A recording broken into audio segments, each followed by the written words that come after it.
ಆಗಲೇ ನಿಮ್ಮಮ್ಮ ಹಾಕೊಳ್ಳ ಅಡುಗೆಗೆ. ಹಾಂ ಹಾಂ ಏನೇ ಮಾಡ್ತಾ ಇದೆಯಾ? ಉಪ್ಪಿಟ್ಟು. ಈಸಿ ಅಂತ ಉಪ್ಪಿಟ್ಟು ಬೇಗ ಮಾಡೋದು. ಈಸಿ. ಮತ್ತಿನ್ನೇನು? ಕಷ್ಟ ಗೊತ್ತಾ? ಭಾರಿ ಕಷ್ಟ.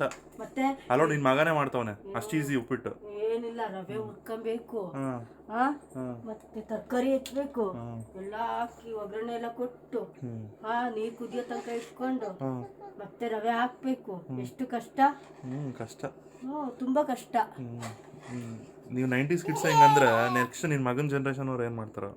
ಏನೇನು ನಿಮ್ಮ ಮಗನ ಜನ್ರೇಷನ್ ಅವರು ಅಲ್ಲ ಉಪ್ಪಿಟ್ಟು ಮಾಡೋದೇ ಕಷ್ಟ ಅಂದರೆ ನಿನ್ನ ಮಕ್ಕಳು ಅವನು ಬೆಳೀತಾ ಬೆಳೀತಾ ಬರ್ತಾರಲ್ಲ ಅವ್ರೇನು ಮಾಡ್ತಾರೆ? ಅವ್ರೇನ್ ಮಾಡ್ತಾರೆ? ರೋಬೋಟ್ ತಗೊಂತಾರೆ. ರೋಬೋಟ್?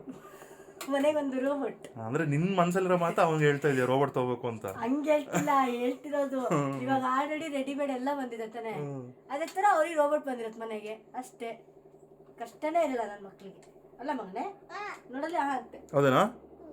ಸಾಕು ಬಿಡು, ಬಿಸಿ ಆಯ್ತು ಹಬ್ಬು.